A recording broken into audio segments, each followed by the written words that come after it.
Hello, everyone. This is Varsha, and you are watching the series of success stories brought to you by Indian Achievers Forum. So, as you all know, the series is all about the prominent achievers of our country who have made India proud in some way or the other. The main focus of our series is to make you all know about the success and achievements of our prominent guest. So today, in the same sequence, we have with us Lieutenant Colonel Dheeresh Tripathi, who is the director of Cadeto, India.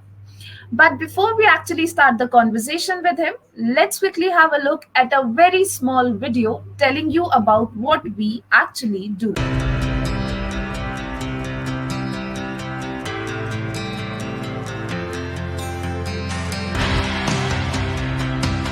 Indian Achievers Forum is driven by a full-fledged advisory board. The board consists of experienced personalities who have excelled in their respective careers. Together, the forum organizes conferences, events, workshops, exhibitions, trade shows, and B2B initiatives in India as well as abroad. Where there is passion, there is achievement. And where there is achievement, there is Indian Achievers Forum.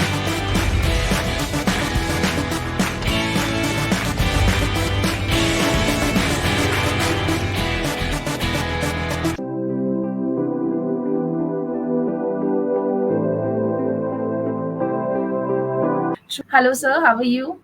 Perfectly fine, Varsha. Thank you very much. Thank to the entire team of yours for having called me for this particular session. The pleasure is all ours, sir. All right, sir. So before entering into the question segment, please tell us something about you and your profession. Okay, you have asked a very, very simple question, but however, it carries with itself almost about several decades of journey. So, just to put it in a little brief, I am Lieutenant Colonel Dheeresh Tripathi.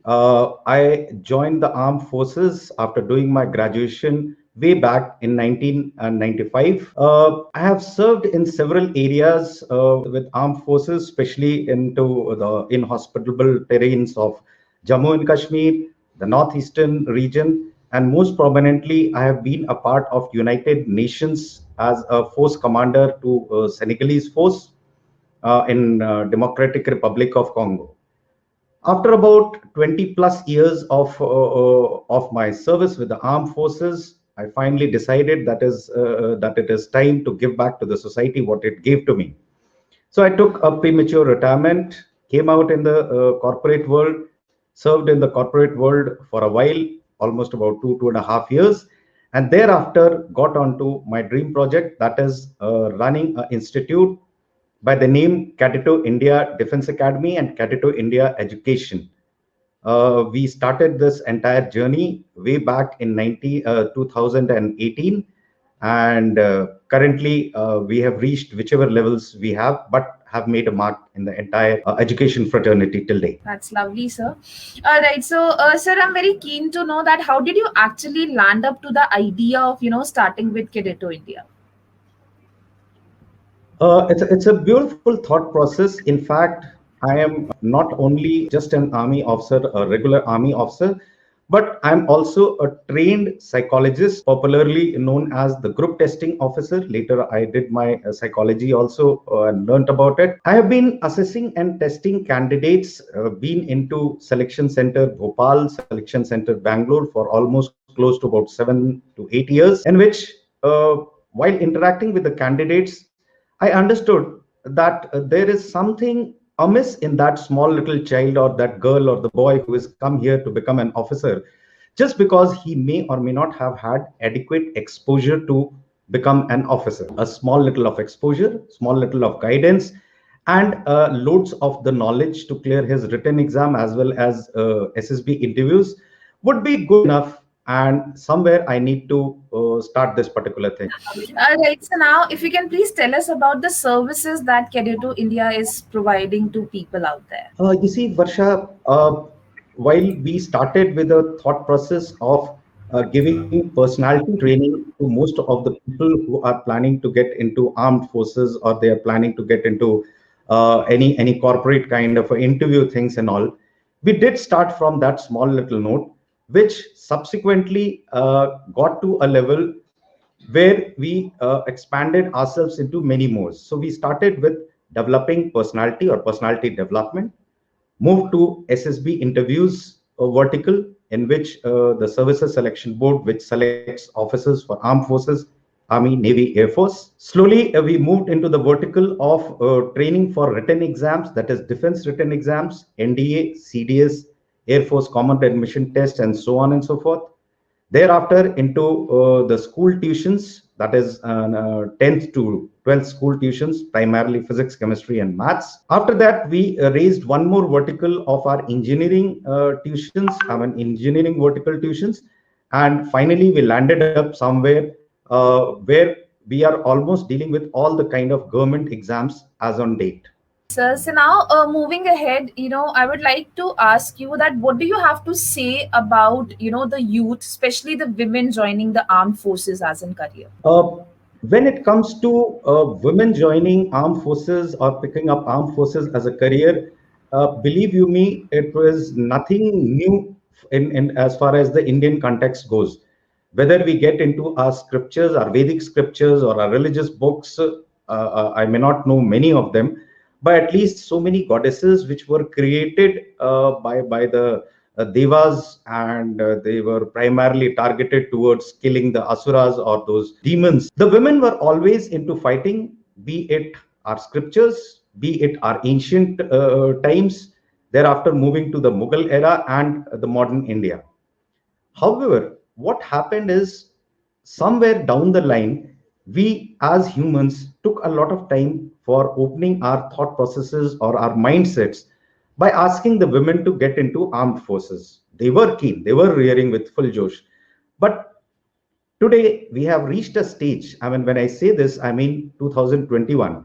Generally, the number of students in our class, you can, we would be amazed, is around 50-50. So 50% of women students are there, 50% of men students are there in defense vertical, that is the defense classes, whether it is SSB interview or it is defense written exam preparation. The scope for women in armed forces is as good or even better as compared to this corporate or civil world.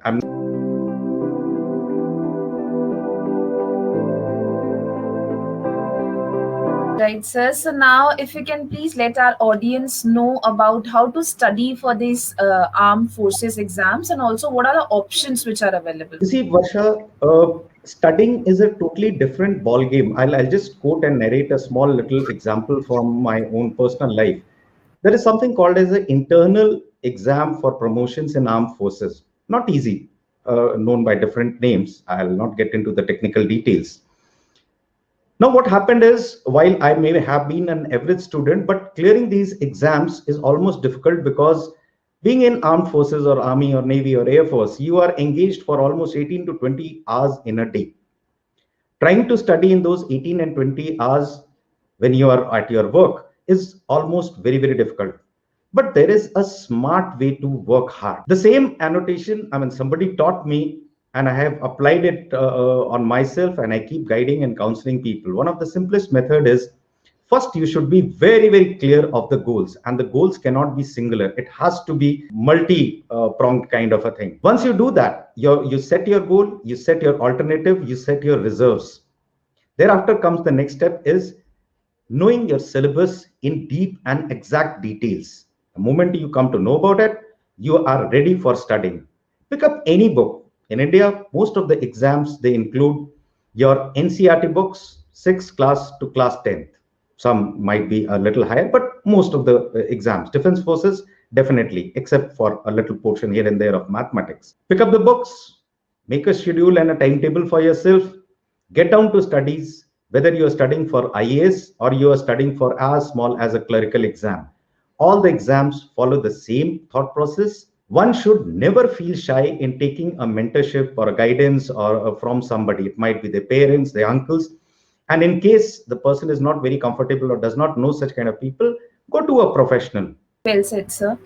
All right. So now, if you can please elaborate a bit more about the SSB interview, and also how do you people train as an institute?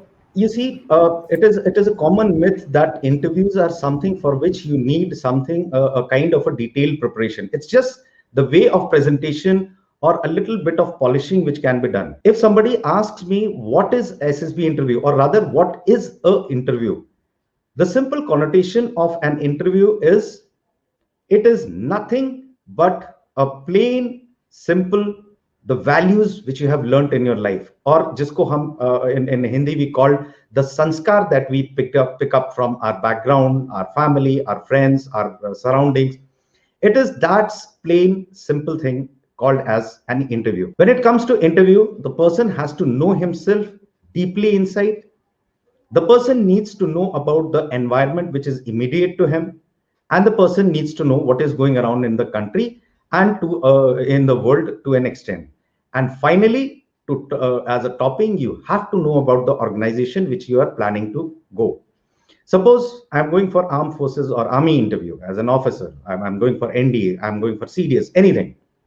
The first thing that I need to know about myself is, if somebody asks me, who am I? I am so and so, from so and so place, from so and so school, so and so marks, sports, games, and a few more little things in a very crisp manner. And thereafter, as the interview progresses, anywhere, not only in armed forces, I'm trying to judge, have you learned anything in life? So suppose, for example, I ask, I mean, these are the examples which we quote with our student when we teach them. Which is the mobile that you are carrying? What is the technology which it uses? What do you understand by microwave towers? What do you understand by the net which is spread all over so that your connectivity is maintained? How it is done? What is a satellite? How is a rocket propelled? You see, everything is somewhere or the other connected with the same mobile.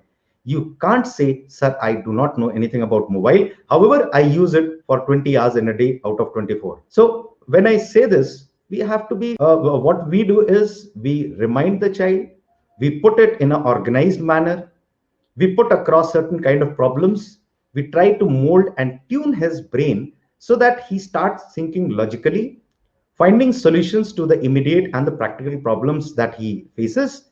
And ultimately, we find that those people who pick up faster with a little bit of practice, they are those who make some or the other day into high positions, not only in armed forces, but in civil also. Even if you go for a interview of a CEO, believe me, the first question that is still asked, most of us will agree, tell me something about yourself, the icebreaker. Then about your background, the leading question.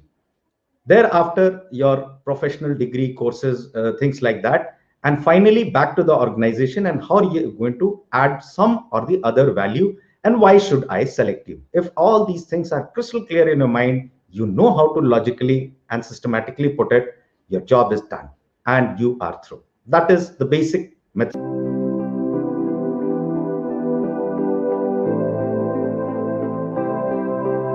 So now, here comes the question which I was literally waiting to put forward to you, and that is, what are your feelings on winning this Indian Achievers Award? Ma'am, let me tell you, while Armed Forces has presented a lot of opportunities, it has awarded me suitably with long list of medals on my chest, which I still hold dearly with me. When it comes to a platform or people like you, India Achievers, it is one of the best things that happen. Why? Because it is not that I am fighting the enemy from outside. It is I am fighting the enemy from our own inside. Whether it is a result, high result, which prompted you people to consider us, or it was our dedication towards whatever we are doing, which made you consider us.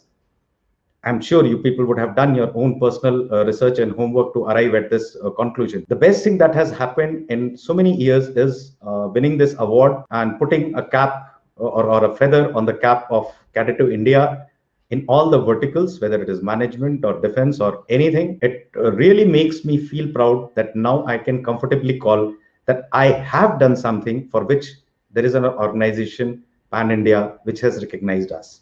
Thank you very much for that. All right, sir. So now, before concluding our lovely session, what message or mantra you would like to give to our younger generation to become successful in their careers? The simplest of the thing that I can imagine is that everybody has been given an opportunity. Today, nobody is actually in a position to say that he does not have money or parents or opportunity. Everything is available, whether through government resources, private, or through financial resources of the parents. I'm sure most of us would have seen that movie, 3 Years, in which at some point of time, Amir Khan had said, to study or to become learned, you need a uniform. You do not need money. You do not need a school or a name. That is what I tell. Look for your opportunities, whatever opportunities come in your way, work hard towards it. Definitely, it has been designed, our Indian education system and our parentage, that is, our parents teaching to tell children, it is so neat, clean, and precise that it will end up into your successes. Work hard today. Do not look for shortcuts. Do not plan I can do it in 1 month, 2 months. Plan for long duration and plan to keep growing in your life and keep doing for others. Keep distributing or whatever is your knowledge. Just pass it on to others. Don't keep anything to yourself. Very well said, sir. All right, so thank you so very much for being with us today, sir. It was pleasure talking to you, and I wish you all the very best for all your future endeavors, and may you continue to inspire us the way you are doing. Thank you so much for being with us today. Thank you, Varsha. Thank you very, very much. Thank you. Thank you to all your team. Thank you.